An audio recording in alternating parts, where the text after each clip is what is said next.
വ്യാഴാഴ്ച MLA ആയി സത്യപ്രതിജ്ഞ ചെയ്യുന്നതിന് മുന്നോടിയായാണ് ചാണ്ടിക്ക് പുതുപ്പള്ളിയിൽ സ്വീകരണമൊരുക്കിയത്.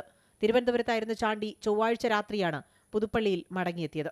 പുതുപ്പള്ളി പള്ളിക്ക് മുന്നിലെ ഉമ്മൻചാണ്ടിയുടെ സ്തൂപത്തിൽ പുഷ്പാർച്ചനയ്ക്ക് ശേഷം പ്രവർത്തകരുടെ അകമ്പടിയോടെ ചാണ്ടി ഉമ്മൻചാണ്ടിയുടെ കല്ലറയിലെത്തി. പുഷ്പാർച്ചനയ്ക്കിടെ ചാണ്ടി വികാരാധീനനായി പൊട്ടിക്കരഞ്ഞു.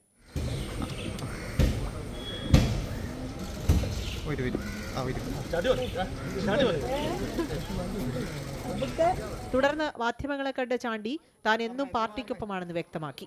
പാർട്ടിക്കെതിരെ ജീവിതത്തിൽ ഒരിക്കൽ പോലും ചിന്തിച്ചിട്ടില്ല. തന്റെ പിതാവുള്ളപ്പോൾ പോലും ഗ്രൂപ്പ് യോഗങ്ങളിൽ പങ്കെടുക്കാത്ത ആളാണ് താൻ.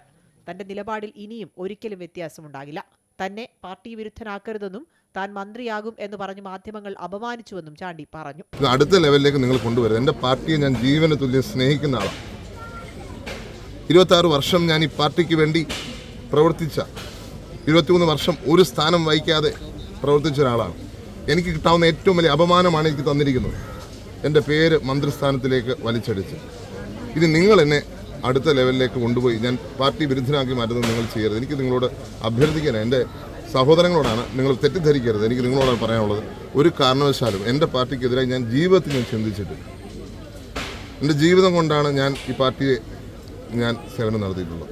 താൻ തിരുവനന്തപുരത്തേക്ക് സ്വീകരണ യാത്ര നടത്താൻ ഉദ്ദേശിച്ചിട്ടില്ല എന്നും അത്തരത്തിലൊന്നും അനുവദിക്കില്ല എന്നും ചാണ്ടി വ്യക്തമാക്കി.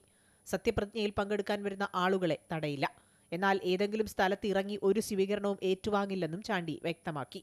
ചാണ്ടി ഉമ്മന് മന്ത്രിസ്ഥാനം ലഭിക്കാത്തതിൽ പല കോണുകളിൽ നിന്നും കോൺഗ്രസ് നേതൃത്വത്തിനെതിരെ വിമർശനമുയർന്നിരുന്നു. മന്ത്രിസ്ഥാനം ലഭിക്കാത്തതിനെ തുടർന്ന് KPCC അധ്യക്ഷ സ്ഥാനത്തേക്ക് ചാണ്ടി ഉമ്മൻ വരണം എന്ന തരത്തിൽ തിരുവനന്തപുരത്ത് ഫ്ലെക്സ് ബോർഡുകളും പ്രത്യക്ഷപ്പെട്ടിരുന്നു. അമൃത ന്യൂസ്, കോട്ടയം.